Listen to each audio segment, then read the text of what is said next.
بسم اللہ الرحمن الرحیم۔ ویڈیو کو شروع کرنے سے پہلے آپ تمام دوستوں سے گزارش یہ ہے کہ ایک مرتبہ نہایت احترام کے ساتھ درود شریف پڑھ لیجئے۔ اللہم صلی علی محمد و علی آل محمد۔ ویڈیوز اچھی لگیں تو چینل کو سبسکرائب کر لیجئے اور بیل آئیکن کو پریس کر لیجئے۔ تو حق تعالیٰ نے فرمایا کہ میں جانتا ہوں جو کچھ تم نہیں جانتے۔ میں چاہتا ہوں کہ ایک مخلوق اپنے دست قدرت سے بناؤں اور اس کی ذریت سے پیغمبروں اور رسولوں اور اپنے شائستہ بندوں اور ہدایت یافتہ اماموں کو پیدا کروں اور اپنی خلق پر زمین میں ان کو اپنا خلیفہ قرار دوں تاکہ یہ لوگ میری معصیت سے لوگوں کو منع کریں اور میرے عذاب سے ڈرائیں اور میری عبادت کی طرف ان کی ہدایت کریں اور ان کو میری پسندیدہ راہ کی طرف لے چلیں اور اپنی مخلوق پر ان کو حجت قرار دوں اور الناس کو زمین سے برطرف کر کے ان سے زمین کو پاک کر دوں اور گنہگار اور سرکش جنوں کو خلق کی ہمسائیگی اور اپنی بزرگی سے علیحدہ کر کے ہوا پر ساکن کروں اور اطراف زمین میں ان کو رکھوں جہاں میری مخلوق کی نسل کے ہمسائے نہ ہوں اور جنوں اور اپنی مخلوق کی نسل میں ایک حجاب قرار دوں تاکہ میری مخلوق کو نسل جنوں کو نہ دیکھے اور نہ ان کے ساتھ ہم نشینیوں میل جول کرے۔ پھر میری برگزیدہ مخلوق کی نسل سے جو لوگ میری نافرمانی کریں گے ان کو عاصیوں کے مسکن یعنی جہنم میں ڈالوں گا اور پرواہ نہیں کروں گا۔ ملائکہ نے کہا اے ہمارے پالنے والے، جو چاہے کر، اور ہم تو اتنا ہی جانتے ہیں جتنا تو نے ہم کو بتلا دیا ہے، تو ہی حکیم و دانا ہے۔ حق تعالیٰ نے ان کو اس جرت پر عرش سے 500 سال کی راہ پر دور کر دیا تو ملائکہ عرش کی جانب پناہ لے گئے اور از روئے عجز و انکساری انگلیوں سے اشارہ کرتے تھے تو خداوند عالم نے ان کی تضرع و زاری مشاہدہ کی اور اپنی رحمت ان کے شامل فرمائی اور بیت المعمور ان کے لیے وضع کیا اور فرمایا کہ اس کے گرد طواف کرو، عرش کو چھوڑ دو کہ یہی میری خوشنودی کا سبب ہے۔ پس ملائکہ نے اس کے گرد طواف کیا۔ بیت المعمور وہ گھر ہے جس میں ہر روز 70,000 ملائکہ داخل ہوتے ہیں اور پھر کبھی واپس نہیں ہوتے۔ خداوند عالم نے بیت المعمور کو اہل آسمان کے توبہ کے لیے اور کعبے کو اہل زمین کے توبہ کے لیے مقرر فرمایا۔ پھر خداوند عالم نے فرمایا کہ میں ایک بشر کو سلسال خشک شدہ مٹی سے پیدا کروں گا جس سے آواز نکلتی ہے یا جو بالوں کے ساتھ خمیر دی ہوئی ہے، یعنی متغیر شدہ بدبودار اور خراب مٹی سے پیدا کروں گا۔ تو جب اس کو درست کروں اور اپنی روح اس میں پھونک دوں تو تم سب اس کے لیے سجدے میں گر پڑنا۔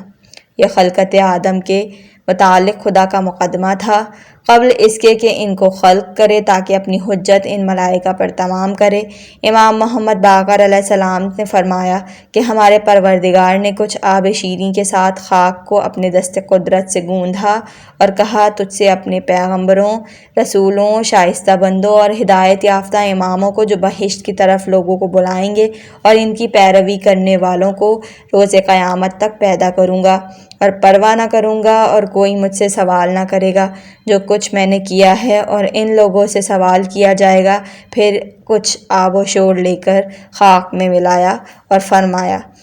کہ تجھ سے جباروں، فرعونوں، عادیوں اور شیطانوں کے بھائیوں کو جو لوگوں کو جہنم کی طرف بلائیں گے اور ان کی پیروی کرنے والوں کو قیامت تک پیدا کروں گا اور پرواہ نہیں کرتا اور کسی کے حق نہیں ہے کہ مجھ سے کچھ سوال کرے جو کچھ میں کرتا ہوں، اور ان سب سے پوچھا جائے گا۔ اور ان میں بدع کی شرط قرار دی کہ اگر چاہے ان کو اصحاب الیمین میں بدل دے اور چاہے اصحاب الشمال میں تغیر دے دے۔ غرض دونوں قسم کی مٹیوں کو باہم ملا کر عرش کے سامنے ڈال دیا تو وہ دونوں مٹی کے چند ٹکڑے ہو گئے اور پھر 4 فرشتوں کو جو ہواؤں یعنی باد شمال، باد جنوب، باد صبا اور باد دبور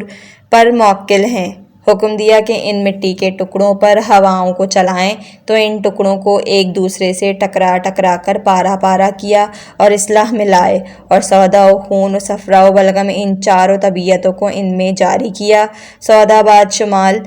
کے سبب سے، بلغم باد صبا کے اثر سے، صفرا باد زمور کی جہت سے اور خون باد جنوب کی تاثیر سے ہے۔ غرض آدم علیہ السلام کا بدن مستقل اور مکمل ہوا اور حصہ سودا کے حصے میں آیا جس سے عورتوں کی الفت و امید حرص کی زیادتی پیدا ہوتی ہے۔ ایک بلغم کے حصے میں ہے جس سے کھانے پینے اور نیکی و عقل مندی و مدارت کے خواہشات ہیں، اور ایک صفرا کے حصے میں ہے جس سے غصہ، بے وقوفی، شیطانیت،